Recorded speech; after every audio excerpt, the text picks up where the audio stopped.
Amém. Graças a Deus. E a graça e a paz de nosso Senhor e Salvador, Jesus Cristo, permaneçam em nós, conosco, para que juntos possamos continuar louvando e exaltando ao Senhor, esperando o dia glorioso quando Ele nos levará para estarmos com Ele, onde não haverá mais dor, nem pranto, nem morte e nem clamor, porque estas primeiras coisas terão passadas. Nós estamos aqui nessa manhã para juntos termos um momento de meditação na Palavra de Deus, também oração. E eu quero tomar como base para o que vamos conversar aqui, uma palavra que está no Salmos, o Salmo de número 103. Salmo atribuído a Davi, Salmo 103. Nós vamos tomar o verso de número 14. Dentro desse contexto maior do Salmo, para que a gente reflita alguma coisa a respeito dessa grande e maravilhosa misericórdia de Deus. É um salmo da misericórdia. Davi aqui descreve a grandeza da misericórdia de Deus. Ele nos convida a olharmos a misericórdia de Deus, contemplar a misericórdia de Deus na criação, contemplar a misericórdia de Deus na nossa vida, contemplar a misericórdia de Deus no próprio Deus. E nós queremos pensar um pouco sobre isso a partir do verso 14, que nos diz assim: Deus conhece muito bem nossa estrutura. Deus conhece muito bem nossa estrutura. Lembra-se de que somos pó. Lembra-se de que somos pó. É a relação de Deus conosco. É o modo como Deus nos olha, é o modo como Deus nos vê. Então, o que nos vem aqui no coração e nos enche de satisfação, alegria, conforto, segurança, é essa declaração que ele aqui faz nessa primeira parte do versículo. Deus nos conhece. Deus conhece você, Deus conhece a mim, Deus conhece a todos nós. E Deus não nos conhece do mesmo modo como nós nos conhecemos a nós mesmos. Nós nos conhecemos com muita deficiência. Nós nos conhecemos a partir de nós mesmos, daquilo que nós percebemos em nós, daquilo que nós até em certos aspectos acreditamos existir e sermos. Mas Deus não nos conhece desse modo. Deus nos conhece a partir dele mesmo. Deus nos conhece nele. Deus nos conhece em si. Então, quando diz que Deus nos conhece naquilo que ele é, enquanto Deus. Nós somos conhecidos de Deus a partir dessa realidade de Deus. Então, Deus é perfeitíssimo. E Ele nos conhece a partir dessa sua perfeição.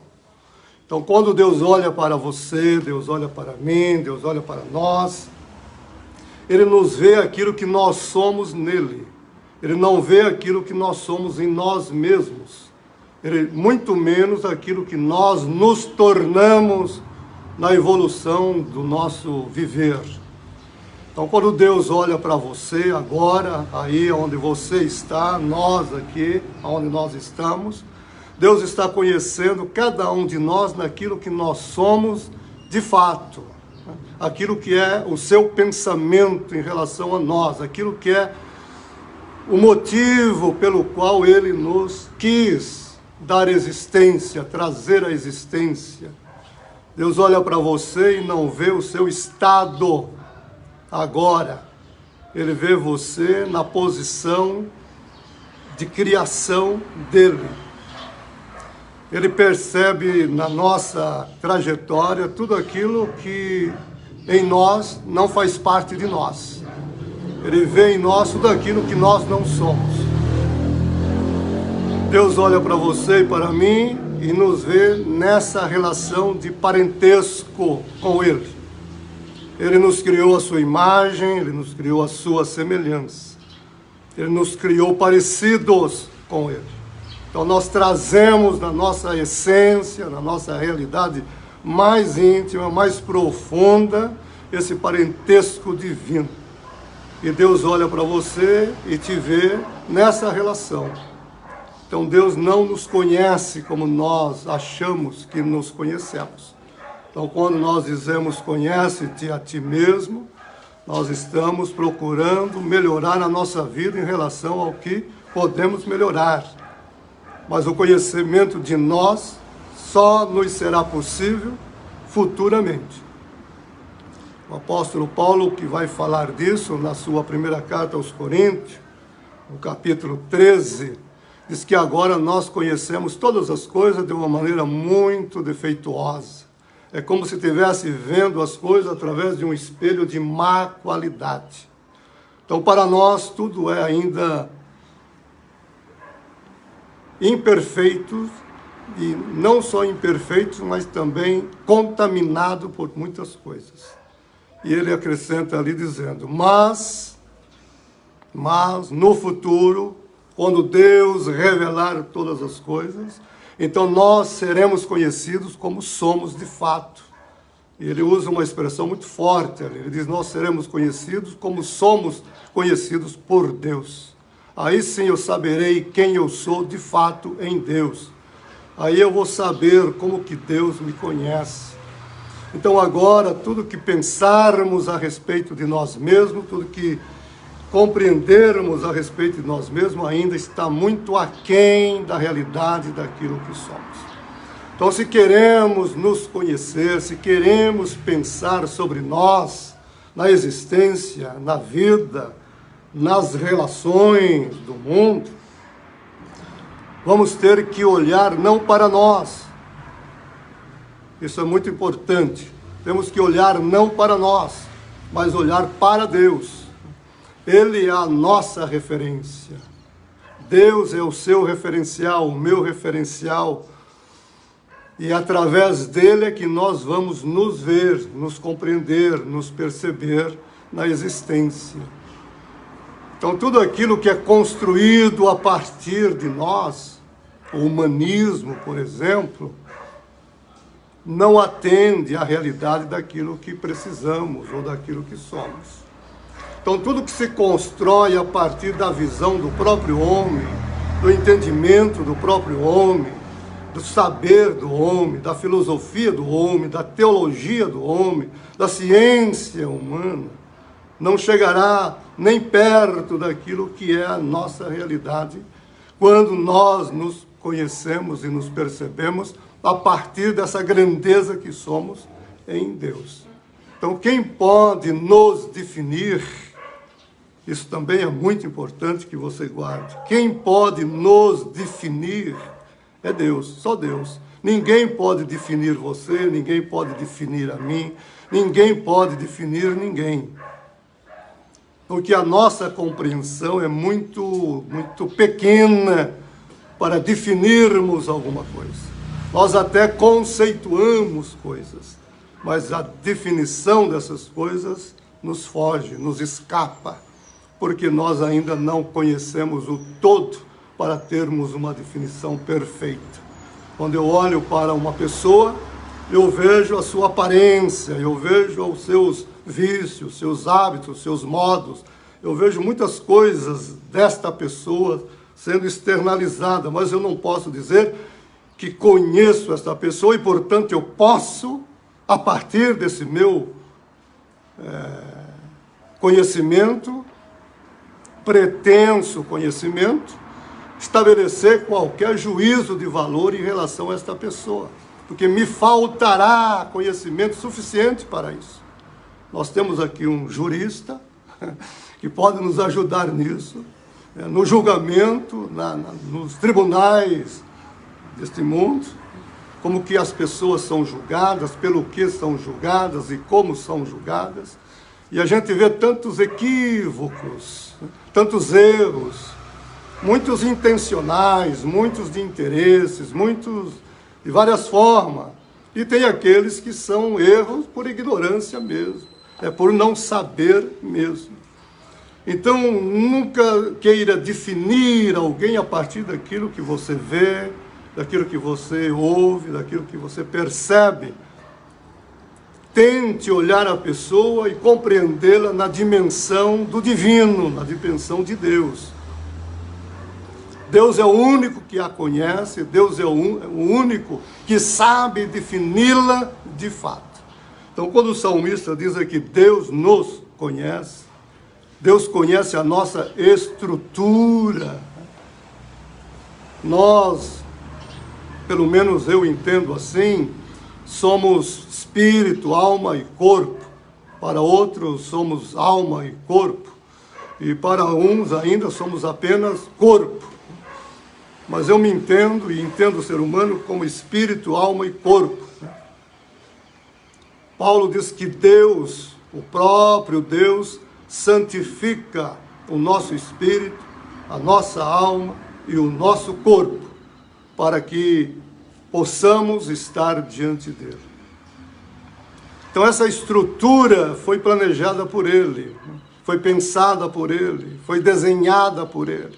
Aquilo que você é enquanto espírito, alma e corpo, não é um acidente da natureza, não é uma coincidência, não é uma evolução, como querem alguns. Aqui evolução não de Darwin, a evolução espírita e outras evoluções. Então nós somos espírito, alma e corpo, se eu entendo o ser humano assim, a partir desse desenho, dessa matriz, desse protótipo. Então Deus nos pensou enquanto espírito, alma e corpo, porque é assim que deveríamos ser. Então quando Deus olha para você, Ele te vê nessa estrutura, aquilo que você é a partir do que Ele pensou e não daquilo que você se tornou na vida. Então nós já nascemos quebrados, alienados. Alienação significa estar quebrado, estar alienado, estar quebrado. Nós estamos quebrados, espírito e alma e corpo e nós estamos divididos. Nós não somos uma pessoa inteira mais. Deus nos fez inteiros, mas nós nos quebramos e agora nós somos divididos em nós mesmos. Nós não conversamos com nós próprios, nós discordamos de nós mesmos, brigamos com nós mesmos. Enfim, temos também aqui psicóloga, que pode também nos orientar nisso. Então, meus queridos irmãos e irmãs, quando o salmista diz aqui, Deus nos conhece, conhece bem a nossa estrutura, ele está saindo dessa dimensão do tempo, do espaço. Ele está entrando na eternidade. Ele está buscando essa visão do ser humano em Deus. E está compreendendo o ser humano em Deus a partir daquilo que Deus é, ou misericórdia. Essa misericórdia que é Deus. A misericórdia de Deus que deu existência, que sustenta, que perdoa, que liberta, que cura, que sara. Ele começa este salmo dizendo, bendiz, ó minha alma, ao Senhor. Tudo que há em mim, bendiga o seu santo nome, porque é Ele. É Ele, não sou eu, não é o outro, não é ninguém, não é nada. É Ele, primeiro, que perdoa todas as tuas iniquidades, todos os teus pecados, todos os teus defeitos, todas as tuas falhas, tudo aquilo que você não é em si. Ele te perdoa, Ele tira isso de você, Ele te limpa, Ele te lava, Ele te purifica, Ele te modifica do que você se tornou para aquilo que você é de fato. Então Deus está nos levando a sermos aquilo que somos. Nós estamos cada dia nos tornando o que somos nele. Mas é um processo então até agora.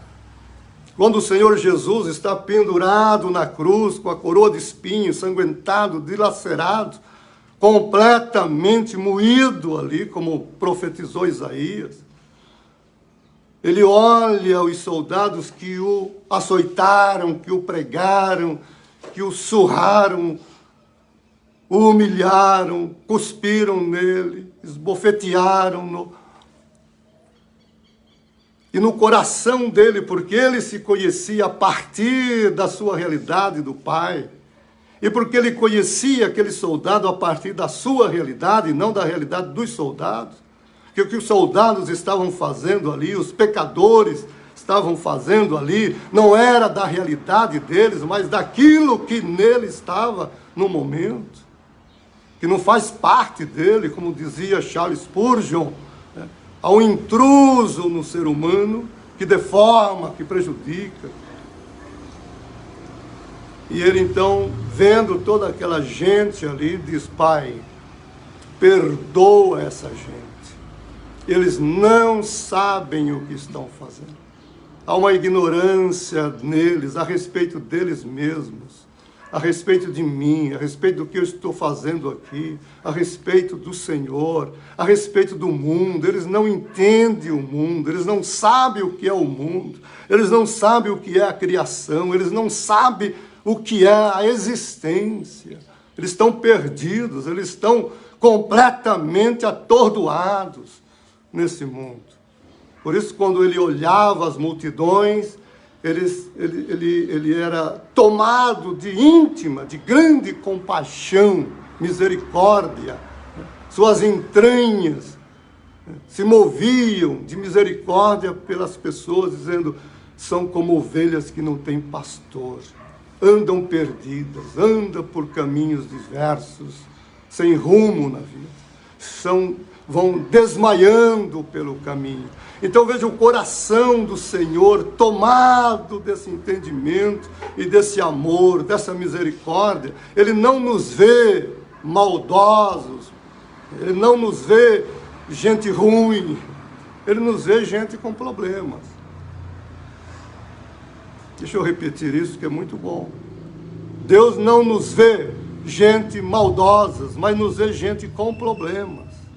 Gente que precisa de cura, gente que precisa ser sarada, gente que precisa ser perdoada, gente que precisa ser lavada, purificada.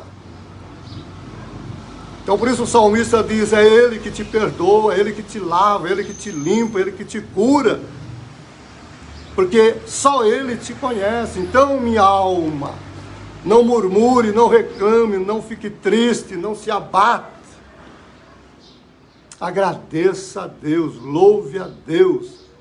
Exalte-o na grandeza da sua misericórdia. Levante a sua cabeça, você que está aí sentado, talvez desistindo da vida, desistindo das coisas, você que está aí de repente deprimido, não no sentido da doença, da depressão, mas desanimado com a vida, com o mundo, com a política, com a justiça, com tudo isso. Levante-se, olhe para Deus e nele você vai ver que ainda há esperança. A esperança que nós temos está em Deus, não está no homem. Não está nesse movimento progressista que diz ser o movimento da esperança, que inconformado com a situação do mundo agora, querem mudar o mundo, querem mudar as estruturas, querem mudar os sistemas, querem mudar tudo para construir um mundo de igualdade, de fraternidade, de justiça, de liberdade. Mas isso é uma utopia. Isso é uma utopia. Isso não vai acontecer a partir do homem.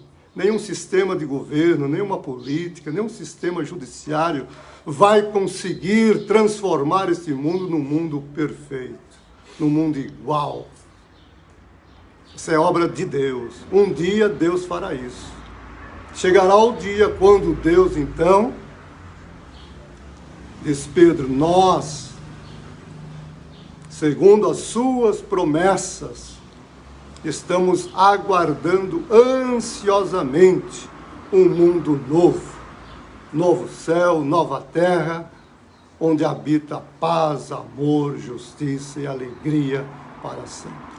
Então Deus te conhece, Deus me conhece, Deus conhece o que o mundo se tornou. Deus olha para esse mundo, não vê o mundo como ele está aí posto. Deus vê o mundo que ele viu lá em Gênesis 1:31. Eis que é muito bom. É esse mundo que Deus vê. Deus não vê o mundo das trevas, o mundo da violência, da morte, do desastre, das doenças, do roubo, dos assaltos, da corrupção, de tudo que está aí posto e nos afrontam, e nos assustam, e nos incomodam. Deus vê o mundo que ele viu lá, continua vendo aquele mundo. Eis que é bom, muito bom. E ele vai trazer de volta este mundo. Pedro fala disso quando está discursando aos judeus, em Atos 3:21, ele vai dizer: olha, meus irmãos, convém que o Senhor permaneça no céu por um tempo. E aí ele diz: até que venha o refrigério, até que chegue o momento de Deus restaurar todas as coisas, como ele já prometeu no passado. Então, meus queridos irmãos aqui, irmãs, e você que me vê, primeiro ponto desse salmo, importante aqui desse texto: Deus conhece. Deus é o único que conhece o ser humano. E Deus é o único que conhece esse mundo. Todo conhecimento que nós temos de nós mesmos é um conhecimento ainda precário. É um conhecimento em construção. É um conhecimento que progride, que avança. Portanto, não é suficiente para concluirmos nada. Não é suficiente para batermos o martelo e dizermos: é isso. Porque nos faltaria muita coisa. Então deixa que Deus saberá como definir cada situação, em cada momento da história, da vida, e Ele nos levará para aquilo que é o seu plano, o seu desígnio, como diz o apóstolo Paulo. Então Deus conhece a sua estrutura, aquilo que você é. Não se preocupe, mesmo que você não se conheça, Deus te conhece e isso basta. Creia nele, confie nele, se entregue a ele, espere nele, porque ele vai aos poucos te revelando coisas extraordinárias. A sua misericórdia te abraça, te acolhe, te sustenta e te leva nos braços. A palavra misericórdia, uma das palavras que o Antigo Testamento usa como misericórdia, ela é da mesma raiz da palavra útero, onde somos gerados enquanto gente. O salmista está aqui mostrando para nós, ele usa a figura de pai, mas também usa a figura de mãe, quando fala da misericórdia. É como se nós estivéssemos ainda sendo gestados no útero de Deus. Deus está nos carregando no seu útero.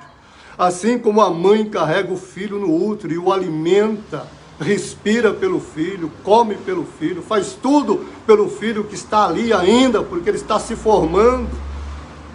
Ele não está pronto, ele vai nascer. E ela faz isso com todo carinho, com todo amor, com todo cuidado. Meu Deus, como é belo ver uma mãe grávida, ver uma mulher grávida, né? Esperando o bebê nascer. O cuidado que ela tem com o seu corpo, não por ela em si, mas por causa do filho que está sendo gerado. Tudo que ela faz em função daquela criança que está em formação nela. Ela não quer prejudicá-lo em nada, ela quer que ele venha perfeito para a existência. Então esse amor, esse carinho, esse cuidado, o salmista transfere isso para Deus e fala: nós todos, a humanidade inteira ainda no útero de Deus, o mundo ainda no útero de Deus. Tudo está sendo gerado ainda, tudo está sendo gestado por Deus. Um dia Deus dará luz ao mundo belo e glorioso que Ele planejou. Aleluia, aleluia. Um dia nascerá um mundo perfeito, uma humanidade perfeita. Um dia nós viveremos essa plenitude da beleza que é Deus, da grandeza que é Deus, numa dimensão que nos permitirá com Ele. Aleluia. Só o Apocalipse tem uma palavra que nos comove, que diz: e veremos a sua face. Aleluia. Então, a segunda parte, vou fechar aqui, porque o nosso tempo é bastante resumido. Ele diz assim: se lembra, Deus nunca se esquece que somos pó. Ele nos formou do pó. Deus não se esquece que você, enquanto ser físico, é pó. Você não é nada além de pó. Nós não somos nada além de pó. Padre Vieira costumava dizer, Antônio Vieira, que nós somos aquilo que fomos e somos aquilo que nos tornaremos. Ou seja, do pó saímos e para o pó voltaremos. Então, o que somos nós enquanto ser humano físico? Pó. E Deus se lembra disso.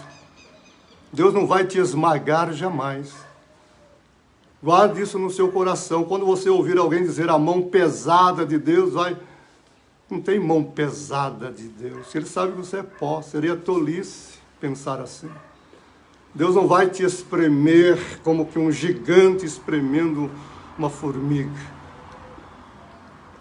Essa concepção de Deus é falsa, é errônea. Ela foi construída na mente dos cristãos, principalmente dos cristãos, por aqueles que queriam exercer o controle, o comando, o poder, que queriam mantê-los aprisionados dentro do seu sistema de poder. Então criaram um Deus que pesa a mão, um Deus que esmaga, um Deus que castiga, um Deus que pune, um Deus que faz essas coisas absurdas que nós, quanto ser humano, no nosso estado relativamente bom, não fazemos. Então não deixe que a construção religiosa em você, mesmo a cristã em você, te domine. Pense nisso. Quando você olhar para Deus, não olhe para Deus a partir daquilo que você aprendeu dos púlpitos das igrejas, das escolas dominicais. Muitas coisas boas se aprendem nos púlpitos das escolas dominicais, mas muitas coisas ruins também, e essa é uma delas. Então não se deixe levar por aquilo que você ouviu. Busque você ter experiência pessoal com Deus, própria com Deus, conhecimento seu com Deus.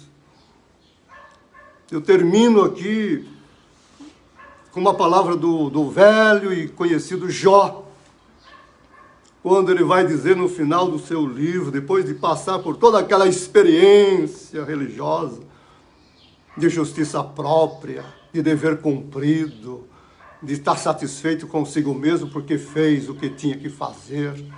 A lei é essa, é o que está posto para mim, então cumpro. Então sou justo, estou de acordo com tudo. No final ele descobre que tudo isso era bobagem, era tolice. Então ele vai dizer: Deus, até agora eu te conheci apenas de ouvir falar. Quantos cristãos conhecem Cristo de ouvir falar dos púlpitos? Aquilo que os pastores, padres, bispo, papa, os líderes religiosos querem que você pense que Cristo é. Então eles criam um Cristo que permite que eles te dominem. Então você tem que entender esse Cristo dessa forma. Deus é construído a partir dessa intenção de controle, de domínio. Então você precisa primeiro se livrar de tudo isso. Você tem que olhar como salmista aqui, esse Deus misericordioso, sempre, infinitamente. Então desconstrua em sua alma, em sua mente, em seu coração, tudo aquilo que de Deus foi construído. E procure você mesmo encontrar o verdadeiro sentido dessa realidade santa e perfeita, na sua existência. E construa a sua vida a partir disso, e não a partir do que colocam para você como certo e errado. Então Jó disse: eu te conhecia de ouvir falar. Agora, olha que coisa linda, que mudança, que transformação, que liberdade, que libertação. Agora os meus olhos te veem. Agora eu te vejo, agora eu te conheço, agora eu sei quem tu és. E sabendo quem tu és, eu agora sei quem sou, eu me conheço. Agora eu sei que há uma relação de proximidade que jamais alguém poderia me dar. Agora eu sei que sou teu e tu és meu. Aleluia. Agora eu posso dizer: tu és o meu Deus e eu sou o teu filho. Tu és... No ensino do Senhor Jesus é muito mais profundo ainda. Tu és o meu Pai e eu sou o teu filho. Aí você estabelecerá com Deus uma relação de pai e filho, filho e pai. E não mais uma relação de senhor e servo. Uma relação de Deus e criatura. Uma relação de rei e súdito. Agora é uma relação, o Senhor Jesus bateu nisso, ensinou isso. É a relação de pai e filho, filho e pai. Então quando você for orar, diga: Pai nosso. Não se esqueça que ele também é pai do outro, por isso é nosso. Que às vezes eu vou orar e digo: meu pai, porque eu não entendo que ele seja pai do outro. Deus é meu pai, mas não do outro. Mas Jesus diz: diga Pai nosso, é o nós. É o Pai de todos. Paulo entendeu isso e diz: há um só Deus, está acima de tudo e de todos. É Pai de todos, está em todos, age por meio de todos e por todos. Então é esse Deus que você precisa ter na sua consciência. Meus irmãos e irmãs, em nome de Jesus, guardemos isso conosco. Deus conhece a nossa estrutura, é o único que nos conhece. Então não deixe que ninguém te meça com seu metro imperfeito. Não existe padrão no mundo. Seu padrão é Cristo. O único padrão é Cristo. É através dele que você se mede, que você se entende. E sempre que olhamos para Cristo, vemos que precisamos crescer, melhorar, progredir, caminhar mais. E segundo, Deus sabe que você é pó, que eu sou pó, que nós somos pó. Então ele não vai nos esmagar. Ele não vai pesar a mão sobre nós. Ele não vai vir com chicote. Ele sabe muito bem que nós não resistimos. Não somos páreos para Deus. Creia nisso, glorifique a Deus, exalte a Deus. E você será abençoado em você mesmo, com a sua própria consciência. Em nome de Jesus. Amém e amém.